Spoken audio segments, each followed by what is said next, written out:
What's good, YouTube? It's Stories of Yonko back here with another video. And I have been waiting to make this video for a while, man. I had to wait until we played the Milwaukee Bucks just to, talk my shit. Know what I'm saying? Look, the whole title of this video is basically clickbait. The Milwaukee Bucks are a good team with or without Chris Middleton. They're going to go far in the playoffs, hopefully, maybe not. I don't know. I don't care. But look, we're here to talk about the Brooklyn Nets, man. My team. And I'm excited to talk about the Brooklyn Nets because all these media personalities was talking about how, Katie and Kyrie, they can't sustain this level of play and all this other stuff. Even though during this entire win streak, Katie and Kyrie only went off together like one time, but they don't watch the Brooklyn Nets, so therefore they just be talking out their ass and like whatever. But it was like, they only played bad teams. Well, we beat the best team in the NBA, which is not the best team in the NBA. It's the Boston Celtics. But by record wise, at the moment, we beat the best team in the NBA. So I just, it's just crazy how these old heads, right? Y'all probably know who I'm talking about. These old heads, like when the Milwaukee Bucks beat us, they poke their chests out. Giannis is this, Katie's a hoe, Kyrie's a role player, whatever. But the moment Giannis loses, now keep in mind, Giannis Antetokounmpo scored 0 points, 0 points in the fourth quarter. This is the guy that y'all say is the best player in the NBA, right? This is the done data. This is him. This is who y'all talking about. It's better than Kevin Durant, Steph Curry. What? That's who y'all talking about, right? Because Ben Simmons and Nick Claxton had that nigga in hell, bruh. In a penitentiary, bro. Because sure, Giannis, he put up a nice little stat line, but you had to watch the game in order to see how this man was being affected. Ben Simmons causing this man to have turnovers. Nick Claxton getting in his head.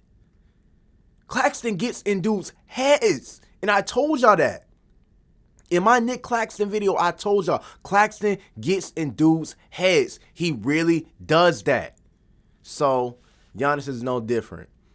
But Kyrie, he had a bad game until the fourth quarter.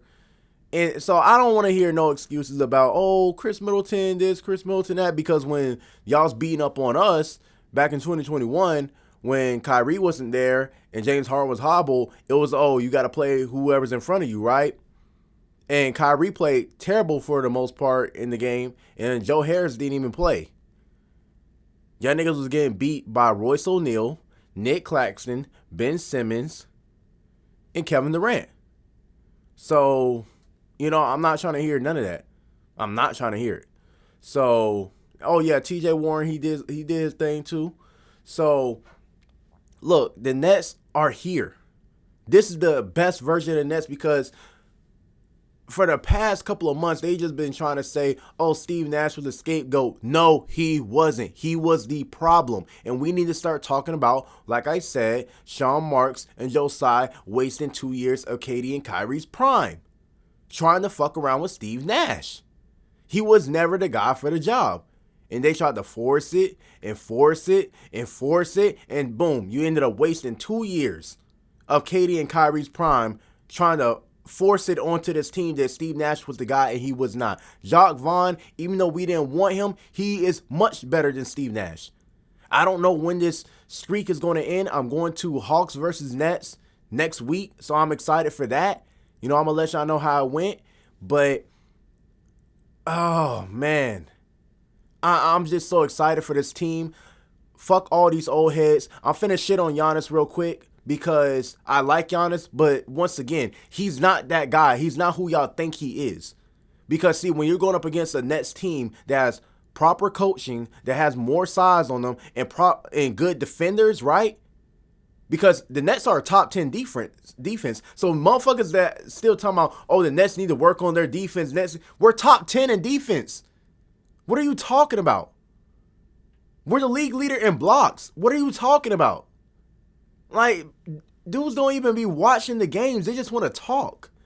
Giannis is not who y'all think he is. He's a great player, all-time great players, but he is not who y'all say he is. He needs certain circumstances to fucking be that dude. And when those circumstances do not go his way, he is exposed. He is. I'm not saying he's technically a fraud, but he's fraudulent.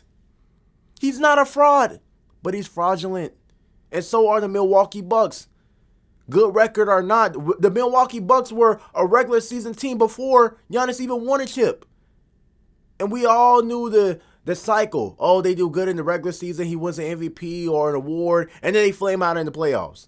But after he won that championship, because Kyrie got injured and Kevin Durant's big toe and all this other shit, now we just give Giannis and the Milwaukee Bucks the benefit of the doubt. No, nigga.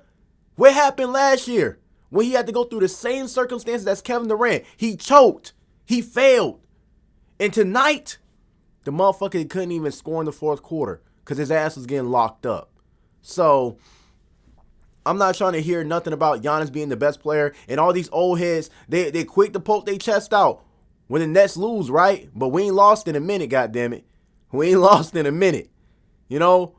But when it comes to Giannis, all they want to do, they won't even talk about it. They will act like it never even happened. They'll just talk about something else. They'll deflect to the Lakers, deflect to the Clippers or something like that. They'll just talk about something else. No, nigga, talk about your boy Giannis. Talk about your boy Giannis. Talk about the Milwaukee Bucks, right? Talk about the best team in the NBA getting their ass whooped. Talk about that. Because I want to hear it. But you know, they're going to downplay it. They're going to oh, no, Chris Middleton, no this, no that. No. Well, how about Kyrie beat them niggas last year by himself? Dolo, nigga. And beat them niggas with rookies. What about that? Y'all downplayed that too. So I'm not trying to hear it. All I can say is the Brooklyn Nets, Yuta Watanabe, you know what I'm saying? We need to go ahead and extend him. Even though I fuck with Kessler Edwards, bro, Yuta has just been so, dude, the dude has just been so impactful. He's like a S-tier role player. Like, man, TJ Warren, like, oh yeah, because they was quick to try to shit on TJ Warren, talking about, oh, Carmelo Anthony needs to be on the Nets. TJ Warren ain't doing nothing. This is back when he was injured now and he was out. Now TJ Warren is back. Boom, putting in work. Now what y'all gonna say? That nigga Melo is a fossil. It's okay. Yeah, I know y'all got mad at me in that other video and some people agree with me. I'm not perpetrating a fucking narrative. The nigga's old. But listen, the Brooklyn Nets, we here. We doing good. We living up to the potential without Harden. We're doing everything that they say that we couldn't do. We're defending. We have good offense. You know, what can they say? They're going to find some excuse. Because, oh, every single time they're talking about it, oh, self-inflicted distractions. No, nigga, it was a distraction to y'all. What Nick Claxton say? What Kevin Durant say? It's only a distraction to y'all. It's not a distraction to the team. All we had to do was be on the court together. But y'all allow so much bullshit to get into our locker room. Y'all allow it. Not them. Not the players. The owner. The GM. The media. Y'all entertain the bullshit. The Brooklyn Nets are here, damn it. They are here. Y'all hear me? We are here. Brooklyn, stand the fuck up. Peace.